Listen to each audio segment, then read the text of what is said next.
ꯃꯌꯥꯝꯕꯨ ꯆꯦꯅꯦꯜ ꯑꯁꯤꯅ ꯇꯔꯥꯝꯅ ꯑꯣꯛꯆꯔꯤ ꯁꯅꯥꯂꯩꯕꯥꯛꯀꯤ ꯏꯗꯤꯇꯔ ꯍꯦꯃꯟꯇ ꯀꯨꯃꯥꯔ ꯅꯤꯡꯉꯣꯝꯕꯅ ꯖꯨꯂꯥꯏꯒꯤ ꯇꯥꯡ 30ꯗ ꯐꯣꯡꯗꯣꯛꯈꯤꯕ ꯋꯥꯐꯝ ꯈꯔ ꯃꯤꯌꯥꯝꯗ ꯄꯨꯛꯅꯤꯡ ꯂꯧꯁꯤꯡ ꯑꯣꯏꯒꯗ꯭ꯔꯥ ꯈꯟꯖꯗꯨꯅ ꯉꯁꯤ ꯗ꯭ꯔꯤꯝꯁ ꯏꯟꯇꯔꯇꯦꯟꯃꯦꯟꯠꯅ ꯄꯨꯖꯔꯛꯂꯤ ꯃꯌꯥꯝ ꯄꯨꯟꯅ ꯇꯥꯃꯤꯟꯅꯁꯤ ꯐꯣꯔꯇꯤꯅꯥꯏꯟꯒꯤꯗ ꯃꯅꯤꯄꯨꯔꯁꯤꯗ ꯑꯩꯈꯣꯏ ꯃꯅꯤꯄꯨꯔ ꯋꯥꯔꯅ ꯃꯌꯥꯝ ꯍꯥꯏꯅꯔꯤꯁꯦ ꯉꯁꯤ ꯊꯣꯛꯈꯤꯕ ꯂꯥꯟꯗꯨꯗ ꯑꯩꯈꯣꯏꯒꯤ ꯇꯨꯝꯇꯥꯛ ꯂꯥꯟꯁꯤꯕꯒꯤ ꯊꯧꯗꯣꯛ ꯑꯃ ꯊꯣꯛꯈꯤ ꯃꯗꯨꯒꯤ ꯃꯇꯨꯡꯗ ꯍꯧꯖꯤꯛ ꯊꯣꯛꯂꯤꯕꯁꯤꯅ ꯇꯨꯝꯇꯥꯛ ꯂꯥꯟꯁꯤꯕꯒꯤ ꯊꯧꯗꯣꯛ ꯑꯍꯨꯝꯁꯨꯕ ꯊꯧꯗꯣꯛꯅꯤ ꯁꯤꯃ ꯑꯩ ꯈꯪꯖꯩ ꯀꯥꯡꯂꯨꯞꯀꯤ ꯑꯍꯥꯟꯕ ꯂꯥꯟ ꯑꯣꯏꯅ ꯍꯧꯏ ꯃꯌꯥꯝꯁꯨ ꯌꯥꯕꯤꯅꯤꯡꯒꯅꯤ ꯍꯧꯖꯤꯛꯇꯁꯨ ꯑꯩꯒꯤ ꯃꯔꯨꯞ ꯑꯃꯅ ꯃꯌꯥꯝꯗ ꯊꯝꯕꯤꯈꯤꯕ ꯑꯗꯣ ꯀꯥꯡꯂꯨꯞꯀꯤ ꯏꯔꯥꯡꯗꯨ ꯃꯌꯥꯝꯅ ꯀꯥꯡꯂꯨꯞꯀꯤ ꯏꯔꯥꯡꯅꯦꯅ ꯂꯧꯕꯒꯤ ꯋꯥꯅꯤ ꯑꯩꯗꯤ ꯃꯗꯨꯒꯤꯗꯨ ꯑꯩꯈꯣꯏꯒꯤ ꯀꯔꯤ ꯍꯥꯏꯇꯥꯔꯦ ꯃꯌꯥꯝꯅ ꯅꯥ ꯎꯞꯄ ꯂꯩꯒꯗꯧꯕ ꯂꯩꯇꯕ ꯉꯥꯡꯕꯤ ꯅꯠꯇ꯭ꯔꯒꯅ ꯑꯗꯨꯝ ꯊꯥꯡꯕ ꯁ꯭ꯋꯥꯏ ꯅꯠꯇ꯭ꯔꯒꯅ ꯁꯣꯔꯥꯛ ꯊꯧꯔꯝꯗꯥꯏ ꯁꯣꯔꯥꯛ ꯊꯧꯔꯝꯗꯥꯏꯗ ꯃꯦꯟ ꯊꯥꯕ ꯍꯥꯏꯀꯣ ꯑꯗꯨꯒ ꯖꯩꯒ ꯇꯧꯔꯝꯗꯥꯏ ꯍꯌꯦꯡ ꯖꯩꯒ ꯇꯧꯅꯤ ꯍꯥꯏ ꯀꯥꯟꯗꯅ ꯃꯁꯤꯒꯨꯝꯕꯗꯅ ꯍꯧꯖꯤꯛ ꯑꯁꯥꯗ ꯀꯩꯅꯣꯝ ꯇꯧꯔꯤꯗꯅ ꯃꯣꯏꯕꯨꯡꯗ ꯀꯣꯡꯗꯅ ꯑꯩꯈꯣꯏꯒꯤ ꯀꯩꯅꯥ ꯑꯉꯥꯡ ꯀꯩꯅꯣ ꯇꯧꯒꯗꯧꯔꯤꯕ ꯃꯔꯨꯞ ꯀꯩꯅꯣ ꯇꯧꯔꯒ ꯍꯧꯋꯤꯗꯅ ꯑꯗꯨꯃꯥꯏꯅ ꯋꯥꯍꯧꯗꯣꯛ ꯑꯃ ꯊꯧꯗꯣꯛ ꯑꯃ ꯁꯨꯝ ꯊꯣꯛꯍꯟꯕꯅꯤ ꯑꯃꯨꯛ ꯈꯤꯇꯪ ꯎꯠꯊꯣꯛꯑꯒ ꯁꯥꯏꯟꯇꯤꯐꯤꯛ ꯑꯣꯏꯕ ꯇꯥꯝꯗ ꯍꯥꯏꯔꯒ ꯍꯥꯏꯗ꯭ꯔꯣꯖꯦꯟ ꯕꯣꯝ ꯑꯃ ꯄꯣꯛꯈꯥꯏꯕ ꯀꯥꯟꯗ ꯑꯦꯇꯣꯝ ꯕꯣꯝ ꯑꯃ ꯍꯥꯟꯅ ꯄꯣꯛꯈꯥꯏꯕ ꯑꯗꯨꯃꯥꯏꯅ ꯇꯧꯗꯅ ꯀꯥꯡꯂꯨꯞꯀꯤ ꯂꯥꯟꯖꯥꯎ ꯑꯃ ꯍꯥꯟꯅ ꯃꯅꯤꯄꯨꯔꯗ ꯊꯧꯔꯥꯡ ꯇꯧꯔꯒ ꯄꯣꯛꯈꯥꯏꯕ ꯑꯗꯨꯒꯤ ꯄꯣꯛꯄꯅꯤ ꯃꯗꯨꯒꯤ ꯃꯇꯨꯡ ꯇꯥꯔꯛꯄꯗ ꯃꯌꯥꯝ ꯈꯪꯉꯤ ꯀꯨꯏꯗꯦꯀꯣ ꯅꯨꯃꯤꯠ ꯍꯨꯝꯅꯤ ꯃꯔꯤꯅꯤꯁꯤꯗ ꯃꯅꯤꯄꯨꯔꯗꯒꯤ ꯇꯣꯈꯥꯏ ꯇꯥꯒꯦ ꯃꯅꯤꯄꯨꯔꯗꯒꯤ ꯑꯗꯨꯒ ꯑꯩꯈꯣꯏꯒꯤ ꯀꯩꯅꯣ ꯀꯨꯀꯤꯁꯤꯡꯒꯤ ꯑꯣꯏꯕ ꯁꯦꯄꯔꯦꯠ ꯑꯦꯗꯃꯤꯅꯤꯁꯇ꯭ꯔꯦꯁꯟ ꯑꯃ ꯁꯦꯝꯒꯦ ꯍꯥꯏꯕꯒꯤ ꯂꯥꯟ ꯑꯃ ꯍꯧꯔꯛꯈꯤ ꯌꯥꯝ ꯌꯥꯕꯤꯅꯤꯡꯀꯣ ꯍꯥꯏꯕꯗꯤ ꯂꯥꯟ ꯑꯅꯤ ꯊꯣꯛꯏ ꯑꯃꯅ ꯑꯍꯥꯟꯕꯗ ꯀꯥꯡꯂꯨꯞꯀꯤ ꯂꯥꯟ ꯀꯥꯡꯂꯨꯞꯀꯤ ꯑꯣꯏꯕ ꯂꯥꯟ ꯑꯃ ꯑꯗꯨꯒꯤ ꯃꯇꯨꯡ ꯏꯀꯥꯟ ꯀꯥꯟꯅꯗꯅ ꯃꯅꯤꯄꯨꯔ ꯊꯨꯒꯥꯏꯕꯒꯤ ꯂꯥꯟ ꯑꯃ ꯂꯥꯟꯁꯤ ꯑꯍꯥꯟꯕ ꯂꯥꯟꯁꯤ ꯉꯁꯥꯏ ꯊꯝꯕꯤꯔꯝꯃꯤꯗꯨꯅꯤ ꯐꯤꯃꯨ ꯁꯦꯠꯄ ꯃꯌꯥꯝꯅ ꯑꯩꯈꯣꯏꯒꯤ ꯄꯤꯁ ꯔꯦꯂꯤꯅꯤꯅ ꯍꯥꯏꯔꯒ ꯅꯣꯡꯃꯩ ꯄꯥꯏꯔꯒ ꯑꯩꯈꯣꯏꯒꯤ ꯂꯨꯆꯤꯡ ꯃꯅꯤꯡ ꯂꯩꯔꯤꯕ ꯃꯩꯇꯩꯁꯤꯡꯗ ꯎꯁꯤꯠ ꯊꯧꯑꯣꯏꯗꯕ ꯋꯥ ꯉꯥꯡꯂꯤꯕ ꯃꯌꯥꯝꯗꯨ ꯃꯌꯥꯝ ꯄꯨꯝꯅꯃꯛꯅ ꯂꯣꯏ ꯈꯪꯕꯤꯔꯝꯒꯅꯤ ꯑꯩ ꯑꯅꯤꯔꯛ ꯈꯪꯖꯤꯟꯖꯔꯔꯣꯏ ꯃꯌꯥꯝ ꯇꯥꯕꯤꯔꯝꯒꯅꯤ ꯑꯗꯨꯒꯤ ꯃꯇꯨꯡꯗ ꯃꯩꯇꯩꯒꯤ ꯅꯣꯡꯃꯩ ꯊꯥꯕ ꯍꯧꯔꯛꯄꯅꯤ ꯃꯩꯇꯩ ꯉꯥꯛꯇ ꯅꯠꯇꯦꯀꯣ ꯃꯩꯇꯩ ꯈꯤꯇꯪꯗꯁꯨ ꯃꯤꯉꯣꯟꯗ ꯑꯀꯥꯏꯕ ꯊꯕꯛ ꯇꯧꯗꯕꯅꯤ ꯁꯤꯃ ꯃꯌꯥꯝ ꯂꯣꯏꯅ ꯌꯥꯕꯤꯅꯤꯡꯕꯅꯤ ꯈꯜꯂꯤ ꯃꯣꯏꯅ ꯍꯧꯔꯛꯄꯅꯤ ꯃꯣꯏꯅ ꯃꯩ ꯊꯥꯕ ꯍꯧꯔꯛꯄꯅꯤ ꯃꯌꯥꯝ ꯈꯪꯕꯤꯔꯝꯒꯅꯤ ꯃꯗꯨꯗ ꯑꯩꯈꯣꯏꯒꯤ ꯏꯃꯥ ꯏꯕꯦꯜ ꯃꯌꯥꯝꯅ ꯂꯥꯎꯕꯗꯨ ꯇꯥꯕꯤꯔꯝꯕ꯭ꯔꯥ ꯇꯥꯕꯤꯍꯧꯕ꯭ꯔꯥ ꯑꯩ ꯇꯥꯔꯝꯒꯅꯦꯅ ꯈꯜꯂꯤ ꯃꯇꯝꯗꯨꯗꯤ ꯏꯟꯇꯔꯅꯦꯠ ꯊꯤꯡꯗꯦꯕꯀꯣ ꯂꯣꯏꯅꯃꯛ ꯐ꯭ꯔꯤ ꯑꯣꯏꯕ ꯃꯇꯝꯅꯤꯅ ꯅꯨꯄꯤ ꯏꯃꯥ ꯏꯕꯦꯜ ꯃꯌꯥꯝꯗꯨꯅ ꯃꯈꯂꯥꯛꯁꯤ ꯈꯨꯇꯨꯝꯅ ꯁꯨꯔꯒ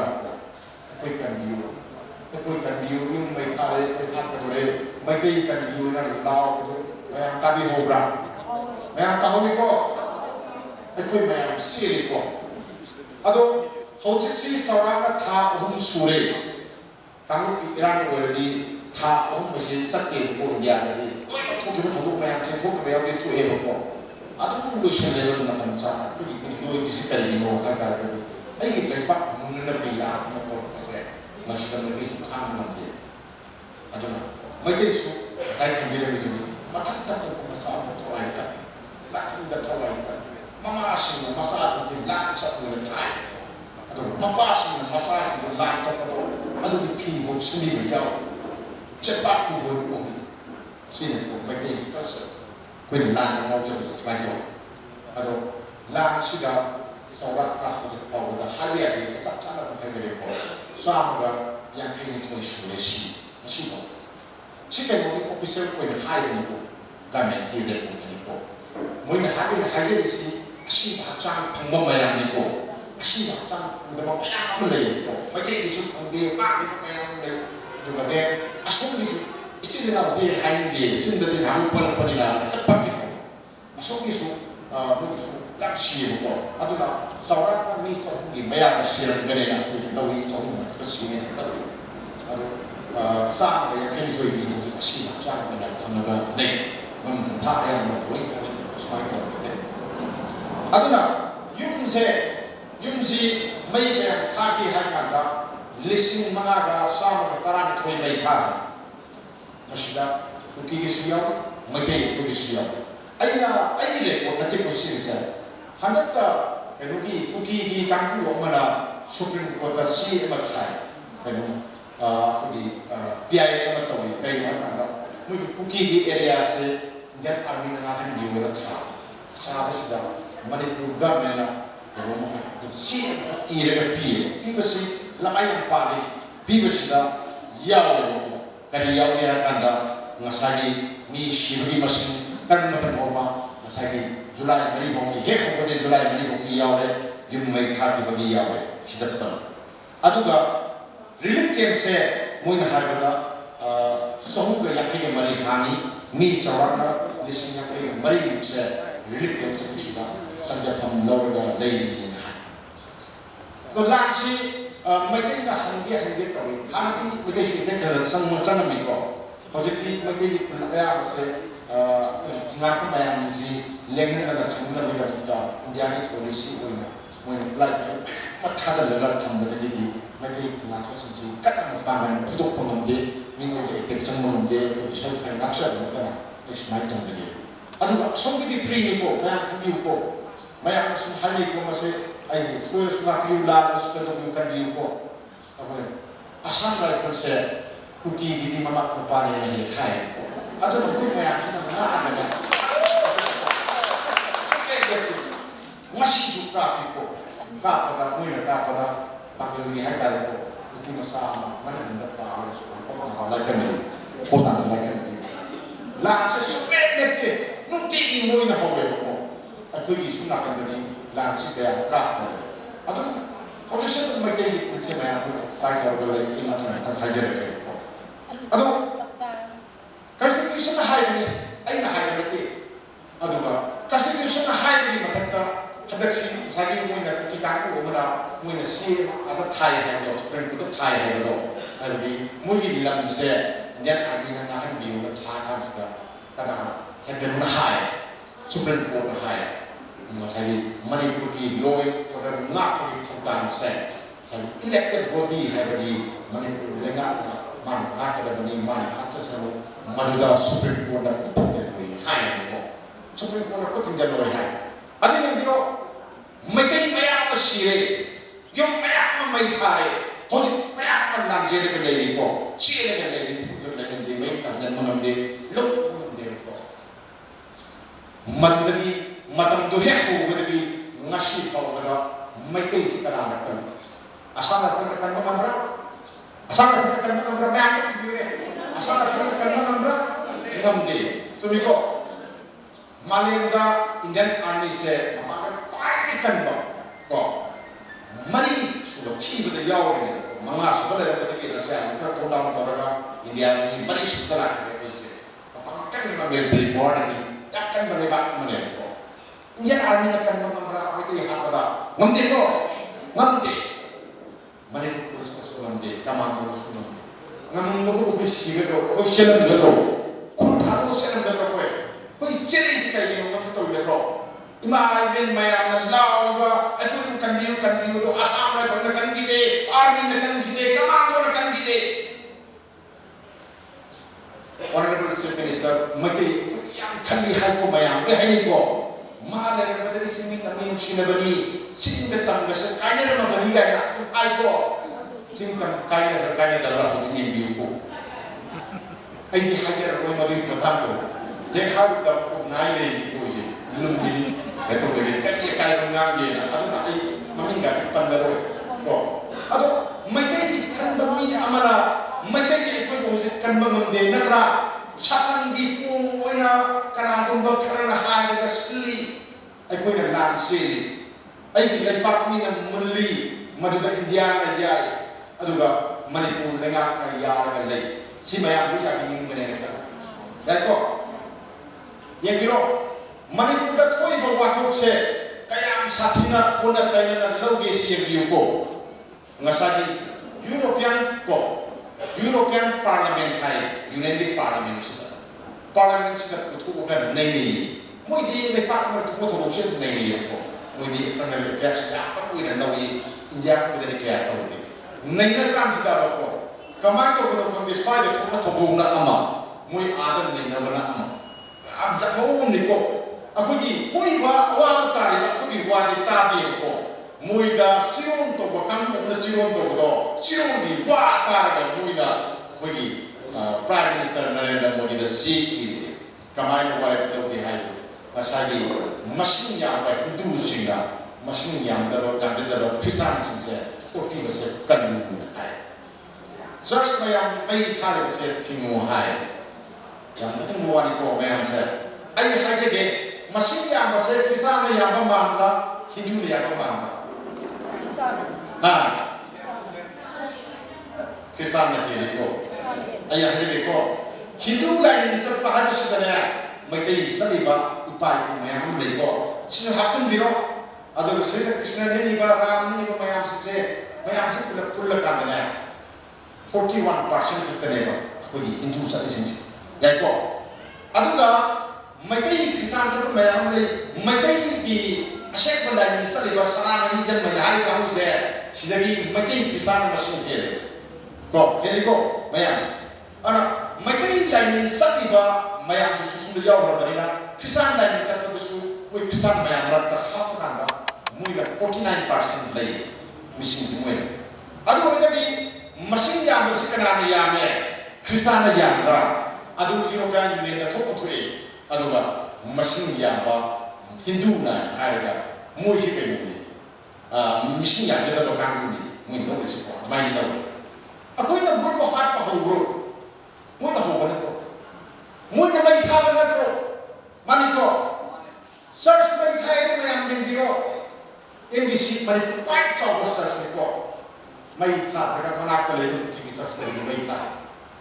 mai bingiro search ko mai thati kabi research ko lai ta ko research lai sumi ko mai am ko ba adu ka di mase dharma ki oiba natagana lining ki oiba aphuba mienda sokna ban lan nati ha si mayam yabinin ko mayam ado tadi sumaina putui kana putui si putui he atai nate ko senjau paiba masagi mayam haidana muni to mun da leti ko mayam khambi ko masagi na ko terrorist ais muni mun da leti isura ama ado ba muni na madumi futang da shin matan sini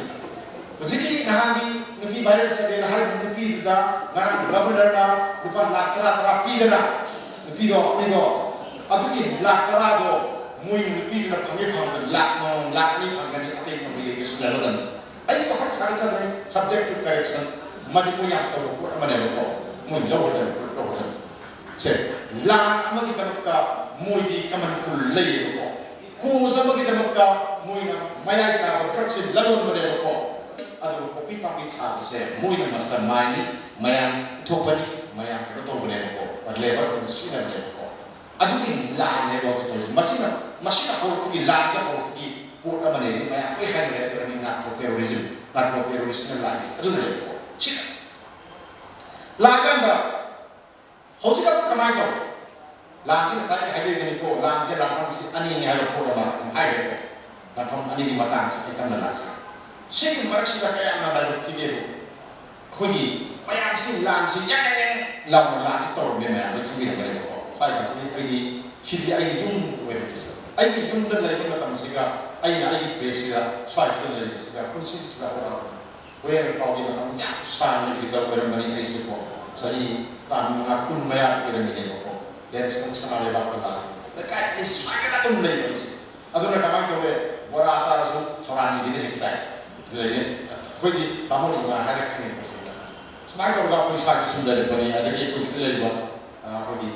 bayar kau kursi pun namun kau kursi lagi diberi nak, kau kursi kami semakin lagi. Aduna, sih tanpa sida yang mulai terasa, masagi, mayang sih langsung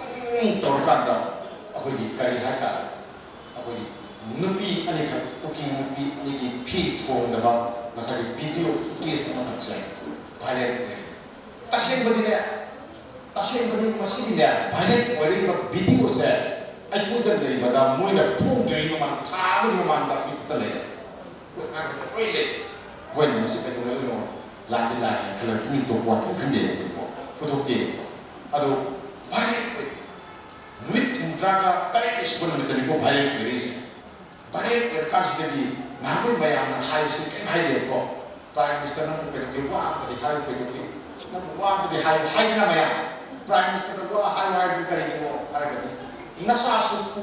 fu hay natro lang kam hay natro lang kam hay ni ko mana matam cara kabilang taragati masih tahu suya ko lang yung sa kam mana ada ni sangat tahu yang tahu ber ko de suni ko masa ikai mayam na pami ko inta pa pami hay na only one mari wahai pare apa tan to pada Manipur lang ni kamanya ay hajin ko ari lo jo pari ko ay hajin ko Manipur gine apun bagi sakam se ay di pusida tugai ni hadu wase ay gina ko korkan cita hay atai su ni makna se hay ya ko cita ko mo hay ay ta ni aku gi kongres ni matamda ay hajin ko ma ba ma tu kana ba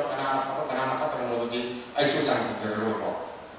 mesu ekor ye tawi ko mesu ekor tolong dasi da ngasagi susah pun se muy happy hay le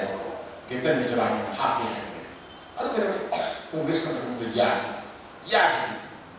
gitu ko mayang kubi ko ya ada betul upaya itu na tuki dalam tengah tuki ko ada gini jun aja kali gitu ni kamai tu no lamni na mai warate aku ni mati sentiment si ko ceasefire extension to bodu ya ni hadu ni to ni ta kan si dia Metro, uji innocent aing di musim na nagalim si kiri sotok cage naga yang kunci lagi harus si kayak kiri high glass tu biasa ya bila ya gitu kok Prime Minister Narendra Modi sudah aduh nak ikut semua nendalai aduh lah mari sudah jumlah bahaya jumlah bahkan usina ayi dalam musim ini aduh lah mungkin kita tokai ba lengak na shebi wo na demand to so bayang mari pakai thaler ay lakche matang lakche ko ay chung lakche aduna ngasagi pi thongda ba nupi basa ani duki video do ay kui mayang boy ay sun uye ko ukada ay kada ko ay kui si otko la ti ba ko do le ko si mo to fa chamane imai ko nungai nupi ko na ko nungai nupa ju nungai kana tahayu ne pilih dah hanya yau si yau boy marbi nupi ya se aku pun makin late ni ko aku pun pang choto ko ko mana adu mo kai na mana ko ni ba do aku ya hanya se aku kakara se ay tahajiran ge ko ngasagi Julai ini tang mari kada ki Julai tang mari ni ko tang mari sida kamanya to ge kanda aku di Madhya Pradesh maya khabir ni BJP ki langa ai ni ko yang cakap state ni ko masida pergi cakap ta nupa haja ko dalit ki nupa makse Hindu ki cakap maya ni ne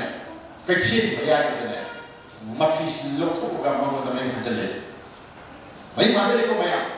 bapak chale maya bapak chale adu ni video se social media da viral hoye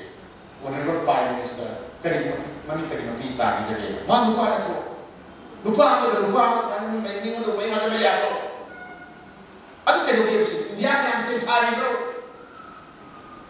apa mo ko kita bade